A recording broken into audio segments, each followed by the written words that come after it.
Boa noite para o rubro-negro e para a rubro-negra mais atualizado sobre o Flamengo da internet, que obviamente são os nossos aqui da S1 Live.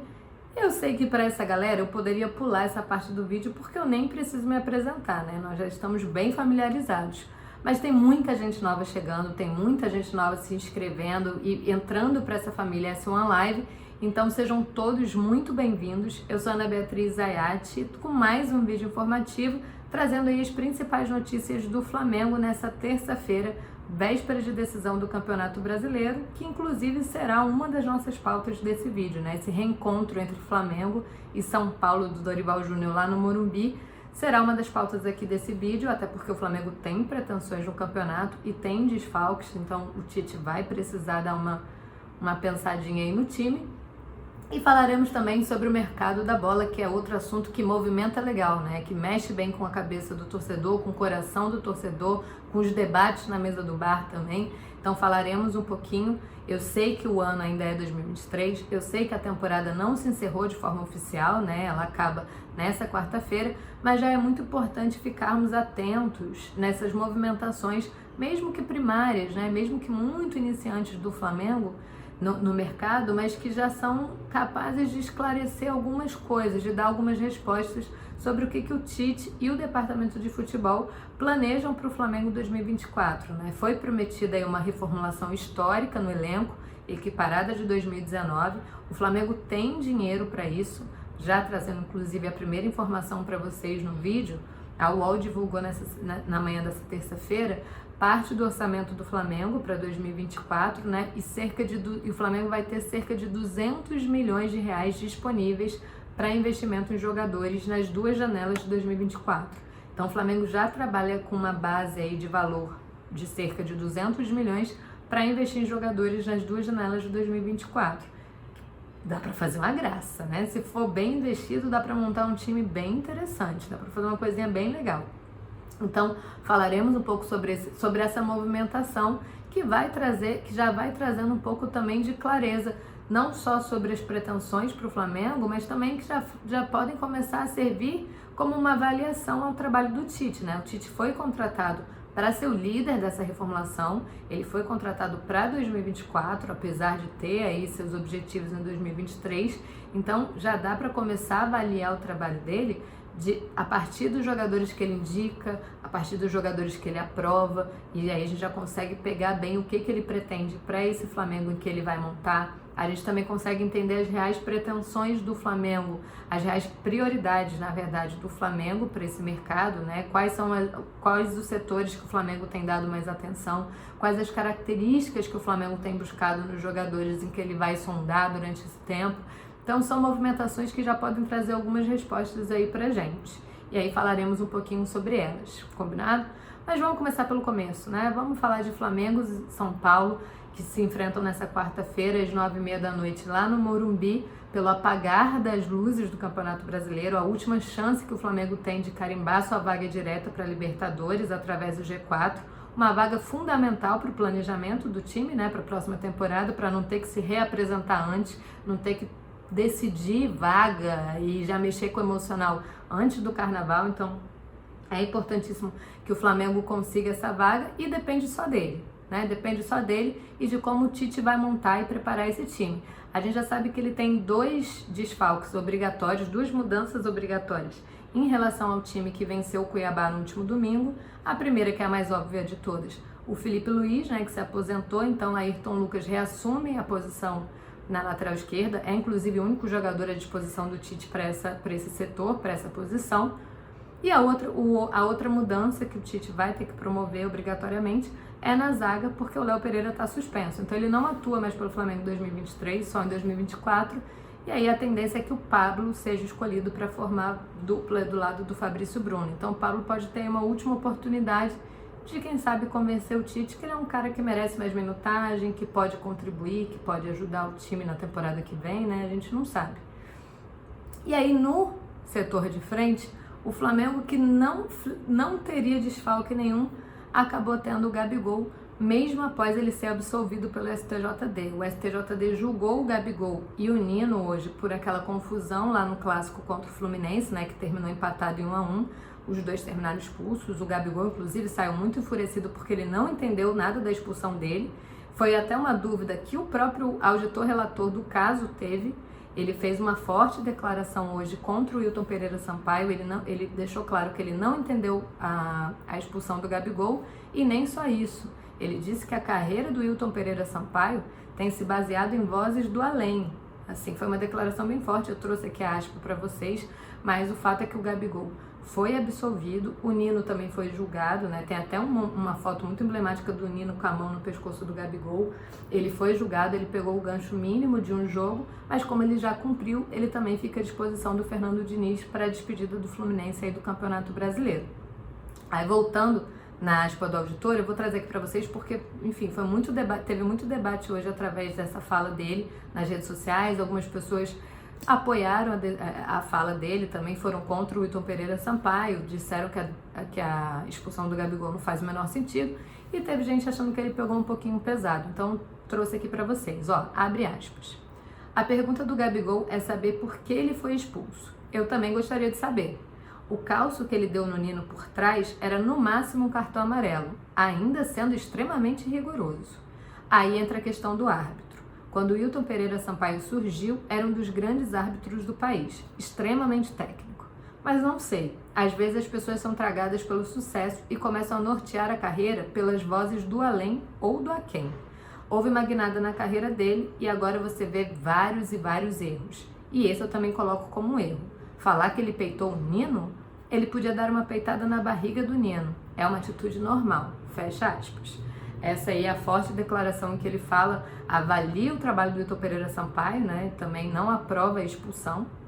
Dá até uma certa razão ao Gabigol, que ficaria livre e à disposição do Tite para enfrentar o São Paulo, mas não é o que vai acontecer, porque o Flamengo divulgou também na tarde dessa terça-feira que o Gabigol está seguindo aí um planejamento com o Dr. Tanuri. Eu vou ler aqui para vocês também. Então ele é desfalque, ele não foi nem relacionado para o jogo, tá? Para o jogo do Morumbi. Então ele nem vai a São Paulo e também só volta a atuar pelo Flamengo em 2024. O Flamengo disse: conforme planejado e comunicado pelo gerente de saúde e alto rendimento, Márcio Tanuri, o atleta Gabi realizou um procedimento regenerativo para reparo da lesão no tendão de adutor direito e não foi relacionado para o jogo contra o São Paulo. É uma lesão que ele tinha dito há pouco tempo, né? Ele esclareceu isso numa coletiva de imprensa após um jogo do Flamengo, do lado do técnico Tite. Então o Gabigol, essa lesão vai tirar o Gabigol aí do último compromisso do Flamengo no ano e ele só retorna em 2024. O Flamengo aí com pelo menos 3 desfalques e 3 mudanças, né? O Gabigol não tinha nem entrado no jogo contra o Cuiabá, então também não saberíamos se ele seria aproveitado pelo Tite, mas não foi nem relacionado para essa partida. A tendência então é que fique ali entre Pedro mesmo, não há qualquer mudança, pelo menos no sistema ofensivo, pelo menos na questão do centroavante. Falando agora de mercado da bola, para que a gente possa pincelar rapidamente sobre esse assunto, né? Como eu disse, são movimentos muito iniciais ainda, mas todos voltados para o sistema defensivo, tá? Assim como o Felipe Luiz se despediu, né, não só do Flamengo, mas do futebol, o Rodrigo Caio deve fazer o seu último jogo pelo Flamengo na quarta-feira. Ele se despediu do Maracanã no domingo e amanhã, na quarta, deve fazer o seu último jogo pelo Flamengo.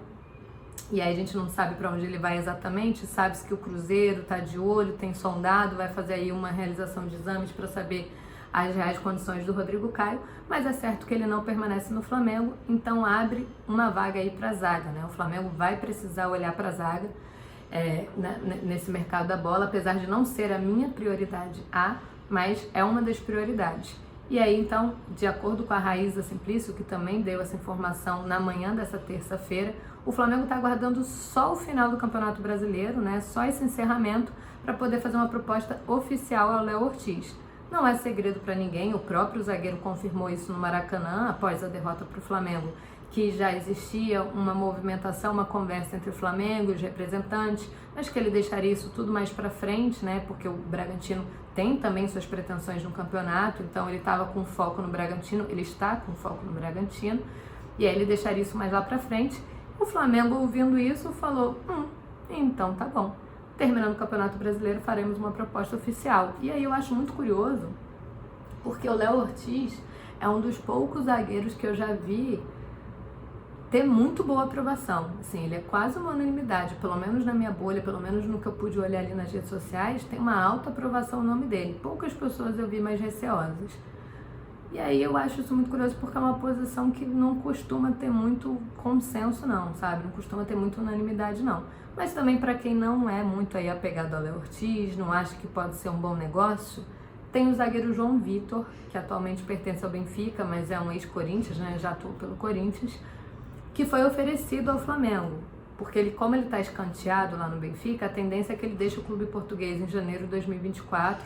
Ele não está tendo um bom convívio com o técnico, ele foi escanteado ali desde outubro. O técnico vinha reclamando recorrentemente sobre posturas dele nos treinos, sobre algumas atitudes, e aí parece que teve uma conversa, duas, isso de acordo com a mídia esportiva portuguesa, tá? Eles tiveram algumas conversas, o João Vitor não demonstrou nenhuma mudança de postura, o técnico ficou extremamente irritado com isso, afastou ele do treino, liberou ele mais cedo, tirou ele também de algumas viagens, sequer relacionou ele para alguns jogos, e aí ele ficou escanteado. Então, o empresário dele, ciente da carência que o Flamengo tem aí nesse setor e que o Flamengo vai precisar ir ao mercado atrás de zagueiro, ofereceu o atleta que o Flamengo inclusive tinha até sondado em agosto, antes de todo esse auê com o técnico. E aí eu não sei, pra galera que não gosta de Léo Ortiz, vocês acham que o João Vitor é um bom nome? Vocês lembram do João Vitor no Corinthians? Vocês acompanharam ele no Benfica? Deixa aí a opinião sobre o que vocês acham, né? Porque também pode ser que o Flamengo venha perder mais zagueiros. A gente tem o Fabrício Bruno, que já demonstrou um interesse em buscar novos ares, a gente não sabe da permanência do Pablo, então pode ser que o Flamengo precise realmente de mais de um zagueiro. Vocês investiriam nos dois? Focariam só no Léo Ortiz e aí partiriam para outro setor? Como que vocês veem essa busca do Flamengo aí por mercado? E se o João Vitor seria um bom negócio, né? Dependendo aí dos valores. Da zaga a gente pula para minha prioridade, que é a lateral. Lateral é a minha grandíssima prioridade no Flamengo, né? Quem acompanha a gente nas lives, a gente tem lives aí diárias às 11 horas da manhã, né? Então todo dia você pode ver a gente batendo nas mesmas teclas, dando opiniões novas, batendo nas mesmas opiniões, enfim, reformulando as nossas opiniões às 11 horas da manhã. Quem acompanha a gente por lá sabe que eu falo muito de lateral, né? E aí o Tite já deixou claro internamente, também de acordo com informações da Raíza Simplício, que não pretende utilizar três laterais não, e que para contratar, para ir atrás de lateral, precisa negociar esses dois laterais. Então o Flamengo já se posiciona de uma forma a não oferecer muita resistência, a não dificultar o negócio tanto por Mateuzinho quanto para o Wesley, mas sabe que o Wesley é o cara que mais desperta atenção, até porque o Flamengo tem recebido aí novos acenos do mercado europeu, né? O Wesley já esteve ligado ao Barcelona, não deu certo, e aí o Flamengo recebe algumas sondagens do mercado europeu. Então o Wesley, da posição de lateral direito, é o tratado com a melhor moeda, né? O que pode mais trazer um retorno para o Flamengo, até pela idade também. O Mateuzinho também é jovem, mas o Wesley tem 20 anos. Foi um cara muito utilizado em 2023, ele foi titular em quase todos os 55 jogos que disputou. Então o Flamengo aposta nele para conseguir o seu maior retorno, né? O Flamengo inclusive trabalha aí com valores de 10 a 15 milhões de euros, que daria cerca de 50 a 80 milhões. Não sei, quero saber de vocês, mais uma opinião de vocês, se vocês acham que esses valores são justos, que dá para vender o Wesley nessa média de valor. A multa rescisória dele, para quem não sabe, é superior a 360 milhões de reais. Então é um cara já de alto valor no mercado e o Flamengo não deve dificultar nenhuma proposta. Então a grandíssima notícia sobre o Wesley é que o Flamengo continua recebendo acenos do mercado europeu. E aí, quem sabe, né, ele acabe fazendo as malas e deixando o Brasil para se aventurar no mercado europeu em 2024, abrindo espaço no elenco do Flamengo, que também, se vier uma proposta para o Mateuzinho, deve acabar negociando. A gente sabe, inclusive, que o Flamengo também tem um interesse na lateral esquerda, porque só tem o Ayrton Lucas, e que o grande nome aí que tem sido ventilado, né, que tem sido vinculado ao Flamengo, é o Alex Sandro. E aí hoje um jornal italiano, né, que chama Tutto Sport, gostaram do meu italiano, né, Tutto Sport, falou que o Alex Sandro vai deixar mesmo a Juventus, vai deixar o seu clube, mas só depois do término do vínculo, do contrato, que é no meio de 2024. Então o Flamengo não tem muito esse tempo. Ou o Flamengo vai ter que ter aí um desenrolar bom, estender essa novela e conseguir um final feliz antes disso, ou vai subir alguém da base, ou vai procurar um outro jogador, enfim, o Flamengo vai precisar se movimentar. E na lateral direita, para mirar em alguém, o Flamengo precisa vender, precisa se desfazer de alguns jogadores, porque o Tite já mostrou que isso será extremamente necessário. Ele não pretende contar com 3 zagueiros, e aí a gente sabe também das limitações dos 3 que estão à disposição agora. Essas são as principais notícias do dia, do mercado da bola, tudo ainda muito primário, mas eu já quero saber a opinião de vocês, deixa aqui nos comentários, a gente vai lendo, a gente vai interagindo. Amanhã às 7 horas da manhã com o Jonas Stelman tem mais vídeo, né? Tem mais informações para vocês, se tiver qualquer novidade ele vai atualizar. Às 11 horas da manhã, um debate legal aí de pré-jogo, né, pra galera já ir entrando no clima de Flamengo e São Paulo. É a despedida do Flamengo na temporada, é a despedida dessa temporada, então continuem com a gente, porque não vai faltar informação. E continuem comentando aqui, porque eu adoro ler o que vocês têm para dizer, tá bom? Então, até amanhã, estaremos juntos de novo, tanto aqui quanto na live de 11 horas da manhã, e eu conto com a participação de vocês.